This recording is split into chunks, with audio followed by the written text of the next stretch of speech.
वो भूल जाते हैं कि अगर ये एक महिला है तो हमें जो पैदा की है वो भी एक महिला है, हम भी वहीं कहीं से पैदा हुए होंगे। कौन गद्दार, कौन गद्दार? हाँ, हिंदुस्तान की बेटी हैं हम। सही और गलत बोलने का अधिकार है मुझे, और 125 करोड़ देश की जनता को बोलने का अधिकार है। जिसने वोट दिया होगा वो बोलेगा। तुम लोग अनाप शनाप बोलो, हर किसी को तो ये देशभक्ति है। बलात्कारियों के समर्थन में यात्राएं निकालो, ये देशभक्ति है। हम बेटियों के लिए आवाज उठाए तो हम देश के गद्दार हैं। दिखाई मत देना, हमारे सैंडल का नंबर 10 है। बहुत मार मारते हैं हम, डरते नहीं हैं।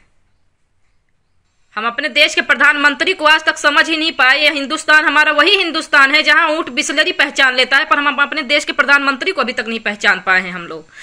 मगर 2 टके के चाटुकार भक्त, मैं तुम्हें भी जानती हूं। तुम कुछ भी कर सकते हो, तुम मां बहन सोशल मीडिया पर सबकी कर सकते हो, और हम अगर तुम्हारा जवाब देते हैं तो हमारे खिलाफ तुम मुकदमा कर सकते हो, तो तुम कुछ भी कर सकते हो। इसलिए बस अगर देश में रहना है तो मोदी मोदी नहीं कहना है।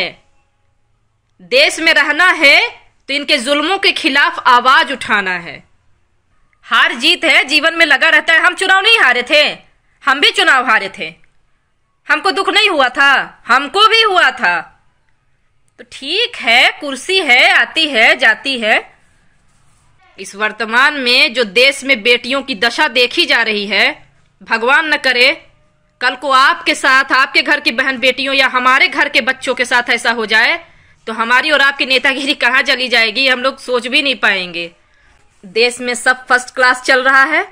अभी पुनः जो है 9 साल की बच्ची के साथ भी रेप हुआ है।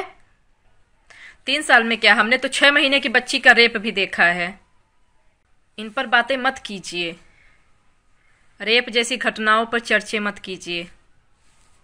हमें वो दौर और आज का दिन ऐसा नहीं है कि कुछ स्पेशल है इस दिन में, या हम आपके बीच रखें कि ये बहुत कुछ अच्छा है कि आपके बीच लाइव आए हैं इस बात को बताने के लिए। नहीं, बस ये है कि हम बार बार देश की जनता से अपील करना चाहते हैं कि आप अब जब जब वोट डालने जाएं तो इनके किए गए कारनामों को एक बार जरूर ध्यान में लाएं और याद रखें। हालांकि कहते हैं जैसा बोएगा वैसा काटा जाएगा। वो क्या है ना, देश की जनता बहुत भोली भाली होती है। देश की जनता जो है, जो बोती है वो काट नहीं पाती है, क्योंकि उसमें तरस आता है उसे। हमारे देश की जनता सोचती है नहीं, क्योंकि उसने मेहनत से बोया है उस चीज को, और जो मेहनत करेगा वो काटने की कभी नहीं सोचेगा। तो ठीक उसी प्रकार से आज हमारे देश में आज का दिन भी भारतीय अर्थव्यवस्था का ये काला दिन है, और वो काले दिन का नाम है नोटबंदी, जो कि हमारे देश के प्रधानमंत्री का ये फैसला, जिन्हें लगा था कि सर्वोत्तम एकदम बहुत ही महान फैसला उन्होंने किया है। जिस फैसले का ना कोई सिर था ना कोई पैर था, जिस फैसले का ना तो 1 पॉइंट कुछ लाभ देश की जनता को मिला होगा, कतई नहीं मिला है। अगर नोटबंदी से किसी को फैसला, उनके फैसले से किसी को कुछ अच्छा लगता है तो अपनी प्रतिक्रिया यहां जरूर रखें। हम भी जानना चाहेंगे कि मोदी जी के इस फैसले में अच्छाई क्या थी और इसमें देश की जनता का हित कहां था। लंबी चौड़ी तो बातें हो गई थी, काले धन तो सफेद धन तो पता नहीं कौन सा धन। सही मायने में तो पूरा धन हिंदुस्तान का आप ही ले जाकर दूसरे देशों में पहुंचा कर आ रहे थे। ठीक है, डोनाल्ड ट्रंप, उनको तो कल हम खुद हमेशा के लिए नमस्ते कर चुके हैं। इनकी संगत भी बहुत बुरी है। कुछ लोगों की संगत ना किसी किसी के राशि फल से क्या है कि मेल नहीं खाती है। अब जाने दीजिए, भक्तों ने बहुत हवन पूजा किया था, और अभी हम अगर बोलेंगे तो एक तरह से उनके जले पर नमक छिड़कने के समान होगा। इसलिए मैं भाई देखो, हर किसी के दुख को जानती हूं, इसलिए मैं उनके बीच में नहीं बोलना चाहती। बाकी ट्रंप जी ने हमारा कुछ बिगाड़ा नहीं है, हमारी पूरी संवेदनाएं हैं। हार जीत है, जीवन में लगा रहता है। हम चुनाव नहीं हारे थे, हम भी चुनाव हारे थे। हमको दुख नहीं हुआ था, हमको भी हुआ था। तो ठीक है, कुर्सी है, आती है जाती है। सबसे ज्यादा नोटबंदी में व्यापारियों की कमर तोड़ी गई थी, छोटे कर्मचारियों की कमर तोड़ी गई थी, देश की जनता की भूखमरी की कमर तोड़ी गई थी। और उस दौरान जिन्होंने लाइन में लगकर जो दुर्दशा हुई थी, न जाने कितनों की जान गई थी, उसके जिम्मेदार भी देश के प्रधानमंत्री माननीय श्री नरेंद्र मोदी जी हैं। और मेरे ख्याल से उनको आकर देश की जनता से माफी मांगनी चाहिए। उनके लंबे लंबे हाँकने, उनके लंबे लंबे फेंकने की बजाय उनको देश की जनता से हर बात के लिए माफी मांगनी चाहिए। पीएम केयर फंड में जो पैसे आए उसके लिए भी माफी मांगनी चाहिए। 120 लाख करोड़ कोरोना जैसी महामारी में आकर लंबी चौड़ी हाँकने के लिए, उस पर भी इन्होंने कोई प्रतिक्रिया नहीं दी कि वो कहाँ खर्च किए गए, कैसे खर्च किए गए। उसके लिए भी इन्हें माफी मांगनी चाहिए। लेकिन ये माफी नहीं मांगेंगे, मुझे पता है ये माफी नहीं मांगेंगे। खुद के एयरपोर्ट देश की जनता का बचा नहीं पा रहे, जो बचा कुचा है उसको बेचने पे तुले हैं, और दूसरे जगह जहां चुनाव होता है वहां जाके बताते हैं कि हम तुम्हारे यहां एयरपोर्ट बनवाएंगे। इनके झांसे में जो आएगा वो अपने ही पैर पे कुल्हाड़ी मारेगा, सीधी सी बात है। देश में सब फर्स्ट क्लास चल रहा है। अभी पुनः जो है 9 साल की बच्ची के साथ भी रेप हुआ है। 3 साल की बच्ची की जो दुर्दशा की गई है वो आप देख सकते हैं। वहां खड़े प्रशासन के भी रोंगटे खड़े हो गए उस बच्ची को देखकर। बाकी आप अंदाजा लगा सकते हैं रेप करने वालों का वो प्रचार किया जाएगा, उनका पोस्टर लगवाया जाएगा, उनकी जायदाद संपत्ति जब्त की जाएगी, पर ये सब सपने में की जाएगी, जीते जागते नहीं की जाएगी। इसको बढ़ावा दिया जा रहा है। जो ये फैसला उन्होंने लिया था हमारे वर्तमान सत्ता में बैठे लोगों ने कि ये पोस्टर लगवाए जाएंगे, उसकी बजाय उन्होंने ये फैसला लिया होता कि अगर बच्चियों के साथ ऐसी दरिंदगी हुई तो हम तुम्हें ठीक पोस्टर की जगह नहीं, तुम्हारी लाश की फोटो वहीं टंगवाएंगे, हर चौराहे पर टंगवाएंगे। अगर ये फैसला उन्होंने लिया होता तभी शायद कुछ जो बची कुछ ही बच्चियां हैं वो बच जाती। लेकिन नहीं, कंगना रनावत को मिलेगा वायु सुरक्षा। अरे वो गरीब की बेटी है भाई, उसको काहे को मिलेगा? खाने दो नोच के,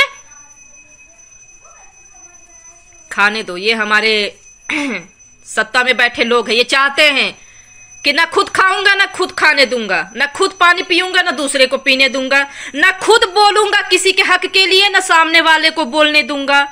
अब ऐसा थोड़ी है क्या आप गूंगे हैं तो सब गूंगा हो गया है। आपके मुंह में दही जमी है तो हमारे मुंह में भी दही जमी है। नहीं, हमारे मुंह में दही नहीं जमी है। बाकी दिवाली में आपका जो दिवाला निकलने वाला है उसकी तैयारी किए रहिए। इस वर्तमान में जो देश में बेटियों की दशा देखी जा रही है, भगवान न करे कल को आपके साथ, आपके घर की बहन बेटियों या हमारे घर के बच्चों के साथ ऐसा हो जाए तो हमारी और आपकी नेतागिरी कहाँ चली जाएगी, हम लोग सोच भी नहीं पाएंगे। इसलिए बस अगर देश में रहना है तो मोदी मोदी नहीं कहना है। देश में रहना है तो इनके जुल्मों के खिलाफ आवाज उठाना है। बाकी निंदा गाली गलौज से कौन डरता है? गाली गलौज तो मानो हमारे आभूषण बन चुके हैं। पहनाओ हमें जितना पहनाना है, तुम जितनी गालियां दोगे हम समझेंगे हम आभूषण पहन रहे हैं। बाकी तुम हमारा कर का लोगे? जब तुम जैसे दरिंदे 3-3 साल की बच्चियों का रेप कर सकते हो तो तुम कुछ भी कर सकते हो। हम गलत बोल रहे हैं यहाँ, मैं अपनी जगह पर यहाँ गलत हूं, मैं अपने शब्द वापस लेती हूं। तुम कुछ भी कर सकते हो। तुम माँ बहन सोशल मीडिया पर सबकी कर सकते हो, और हम अगर तुम्हारा जवाब देते हैं तो हमारे खिलाफ तुम मुकदमा कर सकते हो, तो तुम कुछ भी कर सकते हो। हम अगर महंगाई पर आवाज उठाते हैं और तुम महंगाई की आवाज को दबाने की कोशिश कर सकते हो तो तुम कुछ भी कर सकते हो। हम बलात्कारियों के लिए, उनको फांसी दिलाने के लिए, उनके बेटियों के हक में अगर आवाज उठा सकते हैं और तुम बलात्कारियों के फेवर में रैली निकाल सकते हो, यात्राएं निकाल सकते हो, तो तुम कुछ भी कर सकते हो। हम कहीं कहीं अपनी औकात भूल जाते हैं, अपने शब्द हम वापस लेते हैं। तुम कुछ भी कर सकते हो। अब हमारे हर पोस्ट के आगे हैशटैग लगेगा और लिखेंगे तुम कुछ भी कर सकते हो। तुम कुछ भी कर सकते हो। तुम हमारी मां बहन भी कर सकते हो। अभी इनमें से कुछ कर ही रहे होंगे। भले तुम्हारे घर की माँ बहनों के सामने तुम्हारी एक पैसे एक कौड़ी की इज्जत ना हो, पर तुम हमारी सोशल मीडिया पे माँ बहन कर सकते हो। भले तुम्हारे पड़ोसी की बेटियों से उतार कर तुम्हारे मुंह पर 2 चप्पल मारे जा रहे हो, लेकिन यहाँ आकर तुम हमारे सोशल मीडिया पर माँ बहन कर सकते हो। हम भी जानते हैं मैं बुरी हूं, मैं मानती हूं, मगर 2 टके के चाटुकार भक्त मैं तुम्हें भी जानती हूं। साफ शब्दों में कह सकते हैं कि उत्तर प्रदेश नहीं है, हत्या प्रदेश बन चुका है। मध्य प्रदेश में भी आए दिन वारदात बेटियों के साथ होती है, आए दिन यहां घटनाएं होती हैं, आए दिन यहां भी विचारों तक का शोषण किया जाता है। जो विचार हम रखते हैं, जो विचार हम सोचते हैं, उसका भी किया जाता है। संबित पात्रा ने कही दिया है कि मोदी देश की जनता के मतलब पूरे देश के बाप हैं। भाई हमारे बाप तो नहीं है, हमें अपने बाप का नाम मालूम है, हमें अपने डीएनए पे भरोसा है और मुझे पता है कि मैं किसकी औलाद हूं। हम अपने देश के प्रधानमंत्री को आज तक समझ ही नहीं पाए। ये हिंदुस्तान हमारा वही हिंदुस्तान है जहां ऊंट बिस्लरी पहचान लेता है, पर हम अपने देश के प्रधानमंत्री को अभी तक नहीं पहचान पाए हैं हम लोग।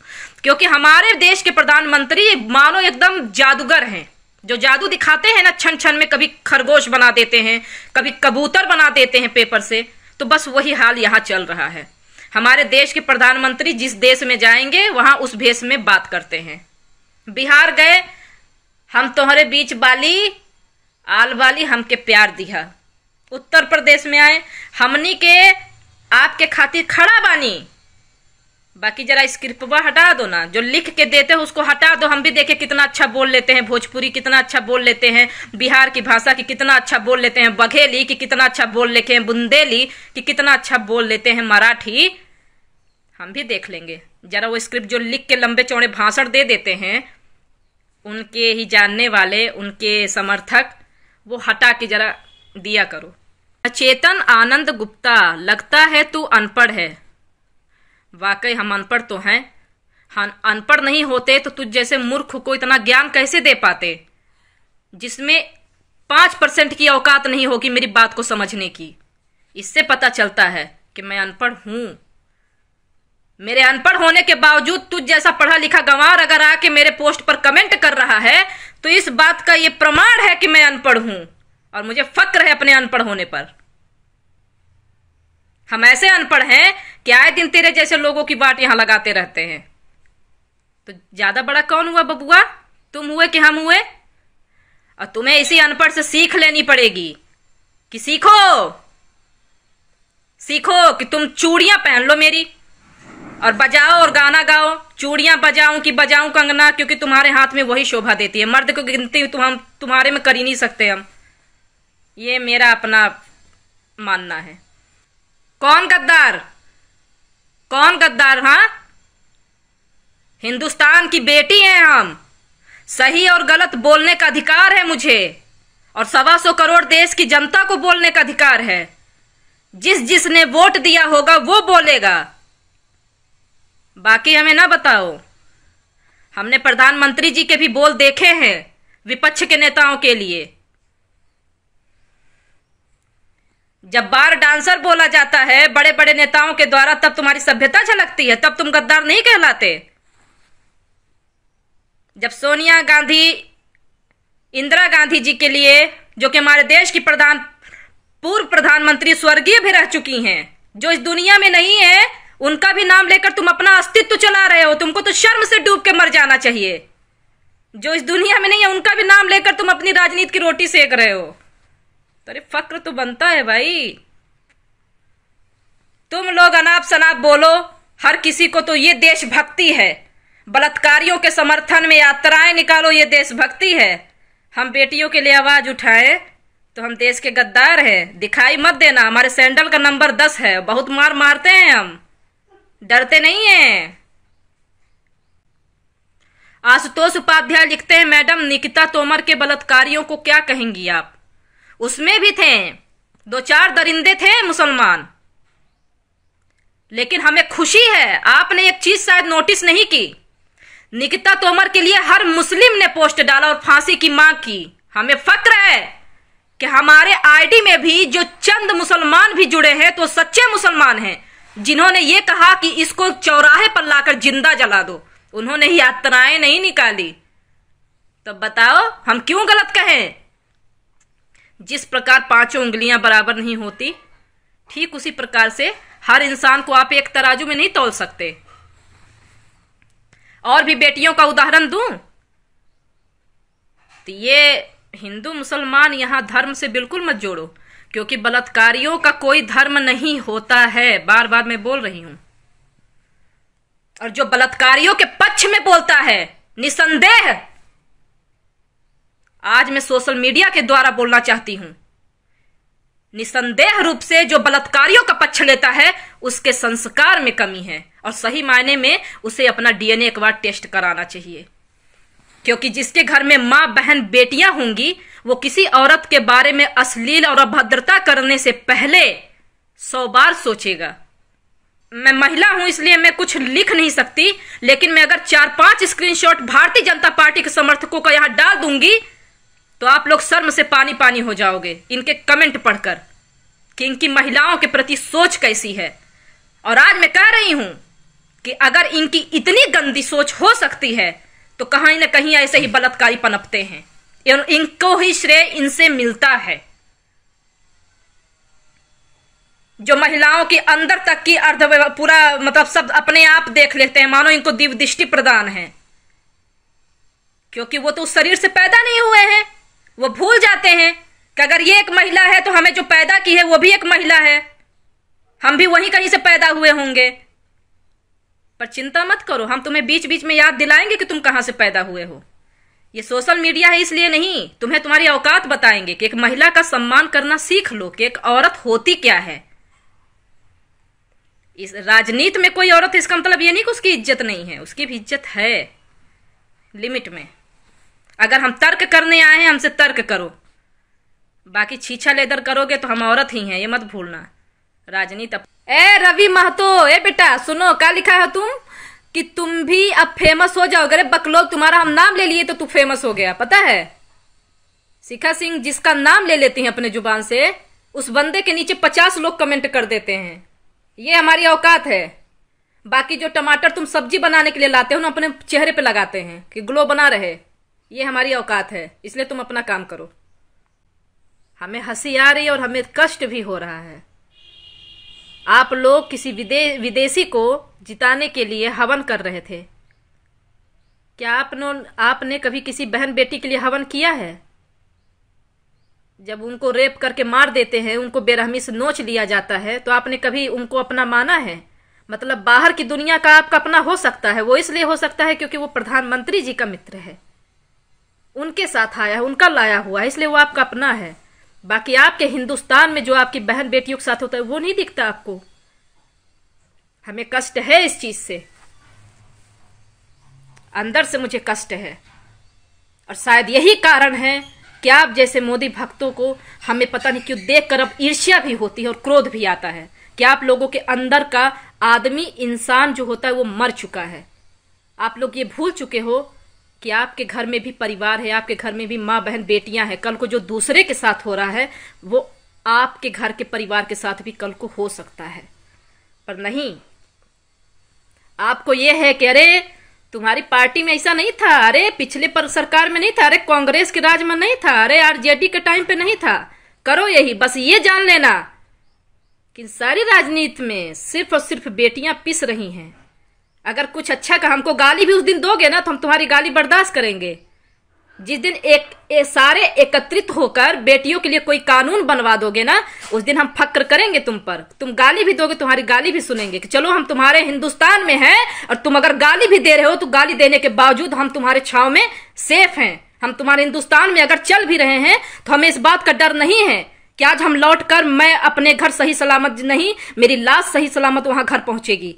जिस दिन इतना छाती सीना ठोक करके दिखाओगे ना, तुम्हारी गिनती हम किसमें करेंगे तुमको पता भी नहीं है। हमें भी फक्र होगा, हम बोलेंगे कि हम उस देश की बेटी हैं जहां कोई बुरी नजर से देखता तो उसकी आंखें निकाल ली जाती हैं।